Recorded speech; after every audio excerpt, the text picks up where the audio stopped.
சென்னை மயிலாப்பூரைச் சேர்ந்த மருத்துவரிடம் 7 லட்சம் ரூபாயை போலி ஆன்லைன் ட்ரேடிங் செயலி மூலம் கொள்ளையடித்த கும்பலை போலீசார் கைது செய்தனர். சென்னை மயிலாப்பூரைச் சேர்ந்த பிரசாத் என்ற மருத்துவர் முகநூல் மூலமாக ஆன்லைன் ட்ரேடிங் லிங்க் ஒன்றை கிளிக் செய்துள்ளார். அது வாட்ஸ்அப் குரூப் ஒன்றிற்கு இணைப்பை ஏற்படுத்தியுள்ளது.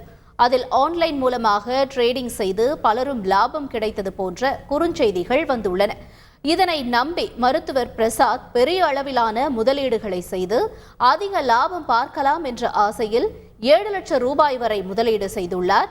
இந்நிலையில் அந்த வெப்சைட் திடீரென செயல்படாமல் போனதை அறிந்து அதிர்ச்சியடைந்த பிரசாத் தனது 7 லட்சம் ரூபாய் மோசடி செய்யப்பட்டு விட்டதை அறிந்து சென்னை கிழக்கு மண்டல சைபர் கிரைம் காவல் நிலையத்தில் புகார் அளித்துள்ளார். அதன் பேரில் சைபர் கிரைம் போலீசார் வங்கி பரிவர்த்தனைகளை உடனடியாக ஆய்வு செய்து மணி மியூல்கள் என அழைக்கப்படும் நபர்களின் வங்கிக் கணக்கில் பரிவர்த்தனை செய்யப்பட்டதை கண்டுபிடித்தனர். போலி வங்கிக் கணக்குகளை தொடங்கிய சென்னையில் வேலை தேடும் ஜீவா, திருவண்ணாமலையைச் சேர்ந்த சக்திவேல் ஆகியோரை கைது செய்த சைபர் கிரைம் போலீசார் மோசடியில் முக்கிய நபரான ஆண்டி என்ற நபரை பிடிக்க வாட்ஸ்அப் நிறுவனத்திற்கு விவரங்களை கேட்டு கடிதம் அனுப்பியுள்ளனர்.